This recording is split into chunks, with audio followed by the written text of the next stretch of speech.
Good evening friends. I am doctor Rakesh Arya. जो लोग मुझे पहली बार फेसबुक पर देख रहे होंगे इसलिए मैंने नाम बताया। काफ़ी लोगों को मैसेज मिल चुका है, काफ़ी लोग ऑलरेडी एक्साइटेड हैं फेसबुक पे ज्वाइन करने के लिए मुझे।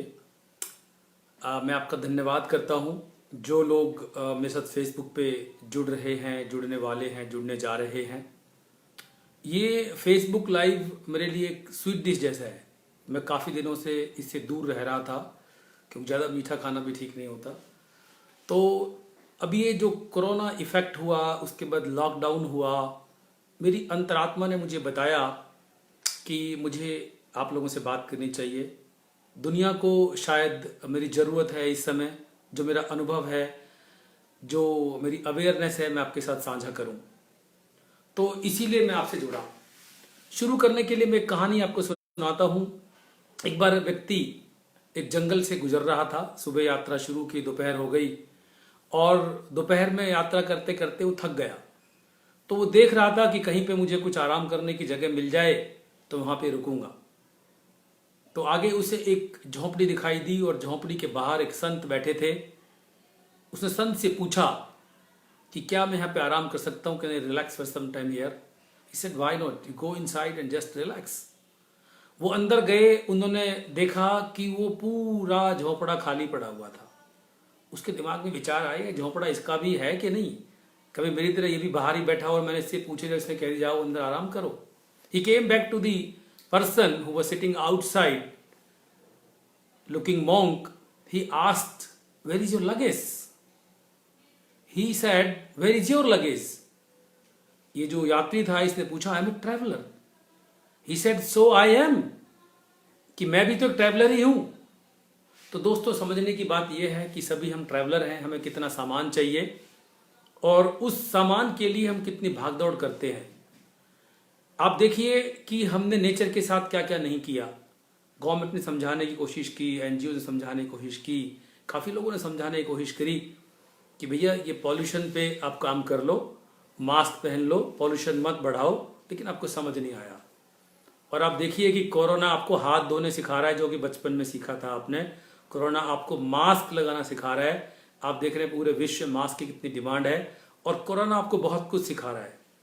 आपको 21 दिन के लॉकडाउन कर दिया है। आप वो सब करेंगे जो बचपन में करते थे। शायद बचपन से कोई बड़ी बीमारी को छोड़कर आपका एक पहला अनुभव होगा कि इस तरह आप अपने घर में खुद नज़रबंद हैं। और नेचर के साथ जो किया, नेचर तो वापस रिवर्ट करेगी उसको, और उसी का परिणाम है। और ये एक शुरुआत है, ये आगे बहुत बढ़ेगा, ये आपको बहुत कुछ सिखाएगा। और उस सीखने में, क्योंकि बात यह है कि हम तो इस आदत में शुमार होते हैं कि जरा सी भी ठंड हो तो बहुत ठंड है, जरा सी गर्मी हो तो बहुत गर्मी है, बारिश हो जाए तो बहुत बारिश है। हर छोटी सी चीज़ पे हमें परेशान रहने की आदत है। अभी हम कोरोना से, लॉकडाउन से परेशान हैं। तो जिसके लिए मैं आपसे जुड़ा, मैं उसको ज़रूर बताऊंगा कि आप इस लॉकडाउन को कैसे हैंडल करेंगे, इस कोरोना को कैसे हैंडल करेंगे। क्योंकि बहुत सारे ऐसे केसेस देखने में शुरुआत हो गई है। कुछ लोगों को फोबिया हो रहा है, एंग्जाइटी हो रही है, सोच रहे हैं कि क्या होगा मेरे बिजनेस का, क्या मैं कैसे जीऊंगा 21 दिन, या कैसे जीऊंगी, जो लोग काम करते हैं। तो मैंने कैसे अपने दिन की शुरुआत की आज, क्योंकि पहला दिन था एक तरह से। जब ये रात को घोषणा हुई, हमारे प्रधानमंत्री ने बताया, तो मैंने एक स्क्वायर टेबल कॉन्फ्रेंस की अपनी फैमिली के साथ सुबह 6 बजे। उनसे बात की कि आपके क्या क्या ऐसे काम है जो बहुत दिन से पेंडिंग पड़े हैं, ऐसी क्या क्या चीजें हैं जो आप सॉर्ट करना चाहते हैं, ऐसी कौन कौन से लोग हैं जिनसे आपने बहुत दिनों से बात नहीं की, उसकी एक लिस्ट बनाइए। और ऐसी कौन सी चीजें जिनके लिए समय नहीं मिलता। हम सोचते हैं कई बार खाली समय होगा तो मैं बुक पढ़ूंगा, खाली समय होगा तो मैं अपने दोस्तों से बात करूंगा और अपने रिश्तेदारों से मिलूंगा। तो आज मैंने उनके साथ एक कॉन्फ्रेंस की, सुबह एक होमवर्क क्रिएट किया और हम कल सुबह दोबारा मिलेंगे इस होमवर्क को पूरा करने के बाद, और इस काम को बांटेंगे, इस तरह शेड्यूलिंग करेंगे। जैसे हम सोचते हैं कि एक्सरसाइज नहीं कर पाते, काफ़ी लोग अपने घर वालों के साथ ज़्यादा समय नहीं बिता पाते, हमने रिश्तेदारों से, दोस्तों से बात नहीं कर पाते, हमारे पास बहुत सारी वीडियो क्लिप्स आते हैं, बहुत सारी बुक्स होती हैं, बहुत सारे आर्टिकल्स होते हैं जो हम नहीं पढ़ पाते। तो उन सब को हम इस शेड्यूल में डालेंगे। जैसे सुबह सपोज हम 5 बजे उठे तो 5 से 6-7 बजे तक हमने एक्सरसाइज की, मेडिटेशन की, प्रेयर्स की। 7 से 8, साढ़े 8 तक जल्दी तो कुछ है नहीं, बस तो पकड़नी नहीं है, इंटरव्यू देना नहीं है, कहीं जाना नहीं है, किसी को रिपोर्ट नहीं करना है। तो हम 7 से 9 ब्रेकफास्ट करेंगे, आराम से सब ब्रेकफास्ट को एंजॉय करेंगे। 9 से 12 पे हम वो काम करेंगे जो हम बहुत दिनों से पेंडिंग पड़े थे, सॉर्ट करने थे, लोगों से बात करनी थी, लोगों से कुछ पूछना तासना था। उसमें आपके वेंडर्स और क्लाइंट्स भी हो सकते हैं, आप उनसे बातचीत कर सकते हैं। फिर जब दोपहर का समय होगा तो हम खाना बनाने की तैयारी करेंगे, फिर खाना खाएंगे, अच्छे से लोगों से पूछेंगे अब क्या खाने का मन है। फिर खाना खा के थोड़ी देर आराम करेंगे। कितनी बार आप सोचिए बचपन के बाद आप खाना खा के सो पाए, लेकिन आपको समय मिला है कि आप खाना खा के सो सकते हैं। आपने सुना होगा कि अगर दोपहर के खाने के बाद थोड़ी नैप ले ली जाए तो हमेशा अच्छा रहता है। तो इस तरह की काफ़ी सारी चीज़ें आज करेंगे। ऐसे ही मैंने अपनी टीम को आज अभ्यास कराया जूम एप्लीकेशन के थ्रू कि हम रोजाना किस तरह से अपनी मीटिंग्स करेंगे और किस तरह शाम को मीटिंग करेंगे, कि हमारी प्रोडक्टिविटी क्या रही, हमारे फोन्स कहाँ कहाँ से आए, हमारी मेल्स कहाँ कहाँ से आई, कौन कौन सी काम पेंडिंग करें हैं, कौन कौन सी हमें टैम्पलेट्स बनानी है, कौन कौन से प्रोसेस क्रिएट करने हैं, कौन कौन से रिव्यू सिस्टम बनाने हैं, कैसे इस साल के टारगेट्स को हम पूरे करेंगे। उसकी प्लानिंग का होमवर्क उनको दे दिया जाएगा, शाम को पूरा करेंगे, बात करेंगे। उनको छूट है कपड़े पहने, नहीं पहने, कम पहने, ज़्यादा पहने, वगैरह वगैरह। मैं आपको छोटी सी बात पूछता हूँ कि अगर आप एक टापू पर अकेले हैं, मैं भी सिर्फ आपको बात कर रहा हूँ, जिन लोगों ने ज्वाइन किया है मैं उनके नाम लूंगा, जो जो मुझे दिखेंगे उनके बारे में भी बताऊंगा। तो मैं एक छोटी सी कहानी सुनाता हूँ। मैं अपनी स्पीचेज में, क्योंकि मैं 6ठी क्लास से स्टेज पे रहा हूँ, अभी भी काफ़ी सारे स्पीकिंग एंगेजमेंट्स में जाता हूँ, मॉडरेशन के लिए जाता हूँ, पैनल डिस्कशन के लिए जाता हूँ। तो उस कहानी के बीच में लोगों से पूछता हूँ, ऑडियंस से पूछता हूँ कि अगर आप एक टापू पर अकेले हैं तो आपको क्या क्या चाहिए होगा जिंदा रहने के लिए। ध्यान रहे कि आप अकेले हैं, आपको कोई साथी नहीं मिलेगा। तो निष्कर्ष ये निकलता है कि आपको सबसे पहले सांस चाहिए, केवल सांस चाहिए जिंदा रहने के लिए। उसके बाद कुछ खाने के लिए चाहिए ताकि शरीर में जान रहे, पानी चाहिए, और थोड़ा बहुत अगर शेल्टर मिल जाए तो बहुत अच्छी बात है, नहीं तो उसके बिना चलेगा। कपड़ों की भी शायद जरूरत नहीं होगी क्योंकि आप अकेले हैं, आपको देखने वाला तो है नहीं। इसके अलावा ज्यादा लोग बता नहीं पाते कि हमें और क्या चाहिए, लेकिन जैसे ही इस दुनिया में आते हैं तो आपकी लिस्ट बहुत लंबी हो जाती है। और जब ये कोरोना की बात करेंगे, 21 दिन कैसे बिताएंगे, लोगों से बातचीत कर रहा हूँ, फोन कर रहा हूँ, लोगों से समझ रहा हूँ, लोगों को देख रहा हूँ, लोगों की कंप्लेंट्स आ रही हैं। काफ़ी सारे मेरे कोचेज बता रहे हैं कि सर काफ़ी लोगों को फोबिया, एंग्जाइटी हो रहा है, समझ नहीं आ रहा है 21 दिन कैसे काटेंगे। तो सदगुरु जग्गी से किसी ने पूछा कि ब्रेकअप हो जाए, बिजनेस में लॉस हो जाए, वांट टू डाई। सदगुरु जग्गी का वीडियो देख रहा था तो उन्होंने कहा था if you want to die तो प्रयोग कीजिए, अपने नाक को बंद कीजिए, मुंह को बंद कीजिए और देखिए कितनी देर नाक और मुंह बंद रख सकते हैं, और आपको 1 मिनट भी रोक नहीं पाएंगे। सांस कहेंगे hell to bloody business, hell to bloody my breakup, I want to live, I don't want to die. So I am just giving an example कि अगर आपको सच में जिंदा रहना है तो आपको क्या चाहिए और उस जिंदगी के लिए आप अभी क्या कर रहे हैं।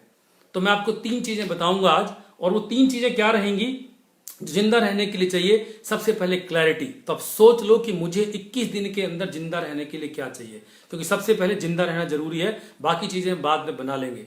मैं पीछे कहीं पढ़ रहा था, महाराणा प्रताप जो हमारे राजा रहे हैं, जिनको बारीकी से सब लोग जान तक के, चेतक उनका घोड़ा था, 25 साल तक राजा रहे, लेकिन 22 साल वो जंगलों में, वनों में, भीलों के साथ रहे।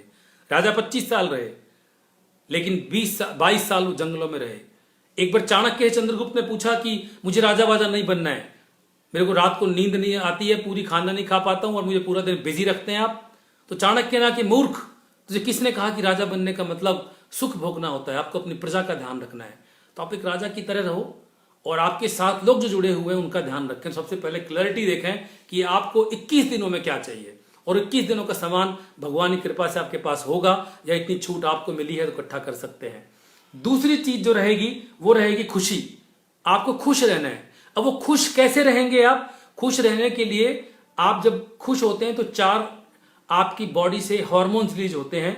उसमें से एक जो हार्मोन है वो है एंडोर्फिन्स, और एंडोर्फिन्स रिलीज होता है जब आप एक्सरसाइज करते हैं। आपको कहीं जाना नहीं है, रोजाना आपसे पूछ एक्सरसाइज करते हो, सर समय ही नहीं मिलता। अभी आप घर पर हैं 21 दिन, तो सुबह शाम पसीना निकाल सकते हैं, आप स्क्वाट्स कर सकते हैं, पुशअप कर सकते हैं, आप जंप कर सकते हैं। यूट्यूब पे जाइए कि बिना जम के अपनी बॉडी कैसे बनाएं, वहां इतनी सारी एक्सरसाइज हैं, आप बहुत सारी एक्सरसाइज कर पाएंगे। और रॉबिन शर्मा कहते हैं कि you are not the same person which you were before exercise, when you do the exercise you become a different person.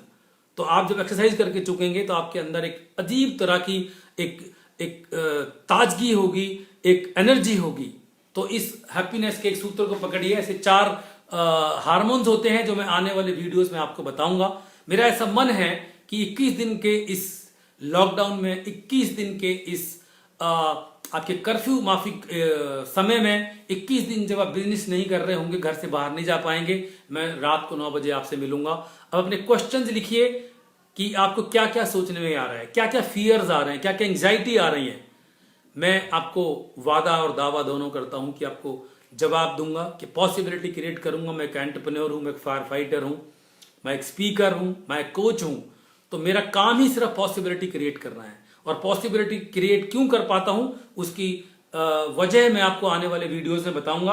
तो एक चीज आपको क्लैरिटी चाहिए, दूसरी आपको चाहिए कि आपको हार्मोन रिलीज करना है खुशी रहने के लिए, और तीसरी चीज जो बहुत जरूरी है, अक्सर लोग टीटीडी लिस्ट बनाते हैं, तो मैं अक्सर अपनी स्पीचेज में बताता हूं एनटीडी, नॉट टू डू। आपको क्या नहीं करना है, तो आपको क्या नहीं करना है, आपको जो अपनी आप समय तालिका बनाएंगे उसके अंदर आपने क्या नहीं करना है। तो आपको 24 घंटे व्हाट्सएप पे नहीं रहना है, 24 घंटे टीवी नहीं देखना है, जब भी आप मैसेज देखेंगे उसको रिएक्ट या फॉरवर्ड नहीं करना है।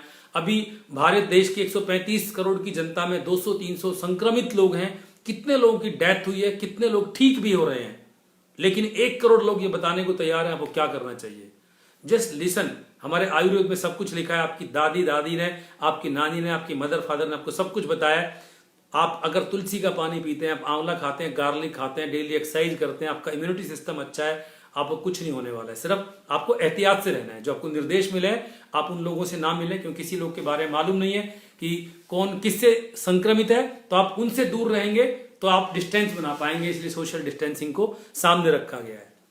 तो आपको 3 चीजों का ध्यान रखना है। एक, क्लैरिटी, अभी क्या चाहिए। दूसरा, हैप्पीनेस के लिए आपको क्या हार्मोन रिलीज करना, मैंने एक बताया, मैं आपको आने वाले वीडियोस में बताऊंगा। और तीसरा, आपको क्या नहीं करना है। बीइंग ए फायर फाइटर, एक चीज और बताना चाहूंगा, बीइंग ए सेफ्टी एक्सपर्ट, कि आपको इस समय सिर्फ एक ही हजार नजर आ रहा है, जबकि आसपास बहुत सारे हजार हैं। कुछ वीडियोस मैंने देखे हैं कि लोग घर में घुसे, उन्होंने बताया कि हम स्वास्थ्य मंत्रालय से आए हैं, हम आपका ये चेक करना चाहते हैं, और आपको कुछ सिंघाते हैं और बेहोश करते हैं। तो आप कभी भी, आपके पास कोई गृह मंत्रालय से कोरोना के नाम पर आता है, कोई किसी विभाग से आता है, तो आप उनसे आइडेंटिटी कार्ड पूछ सकते हैं, और आप उनसे घर के बाहर मिलें, घर के अंदर ना मिलें। अपनी सुरक्षा का ध्यान रखें।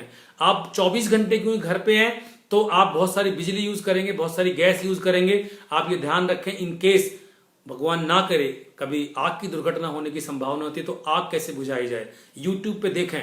आपको नंबर पता होना चाहिए कि आपको फायर की स्थिति में किसको कॉल करना है। तो आपको ध्यान रहे 101 नंबर आपको हमेशा ध्यान रखना चाहिए। जैसे पुलिस का नंबर 100 होता है, तो फायर डिपार्टमेंट का 101 होता है, हमेशा ध्यान रखें आप। तो मैं इस वीडियो के साथ अभी आराम करूंगा, अपनी वाणी को विराम दूंगा, लेकिन उससे पहले मैं कुछ लोगों के नाम लूंगा जो मुझे दिख रहे हैं यहाँ पर, उन लोग का धन्यवाद करूंगा। बाकी लोग ऐसा होंगे कि वो दिखे नहीं होंगे लेकिन साथ होंगे। आने वाले वीडियोस में आपको बताऊंगा WIN what is next, WIT what it takes, WIM what is more. ये सब चीजें बहुत सारी डिस्कस होंगी। डिपेंड करता है कि आपको ये वीडियो कैसा लगा, आप इसको कैसे शेयर करेंगे, कैसे लोगों को बांटेंगे, कैसे सवाल पूछेंगे। अगर आपके कुछ सवाल हैं तो आप जरूर लिखें उन सवालों को। मैं कल वापस तैयारी के साथ आऊंगा। मैं देखता हूं यहां पर मिस्टर DP गोयल जुड़े हैं, बहुत बहुत शुक्रिया।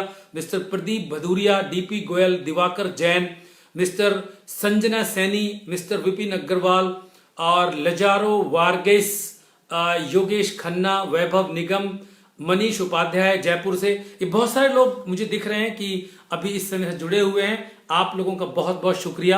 अगर आपको वीडियो अच्छा लगा तो कल सुबह 9 बजे अपनी फैमिली के साथ बैठिएगा, क्योंकि मैं आपको बताऊंगा कि आपकी फैमिली का इसमें क्या महत्व है। अगर आपने अपने शेड्यूल के अंदर अपनी फैमिली के साथ, जैसे मैंने शाम का 7 से 9 का समय रखा है कि मैं अपनी फैमिली के साथ रहूंगा। अभी जब मैं वीडियो करने से पहले मैं अपनी फैमिली के साथ सब फिल्म देख रहा था। मैं कितनी बार, सालों हो गए कभी उनके साथ बैठे।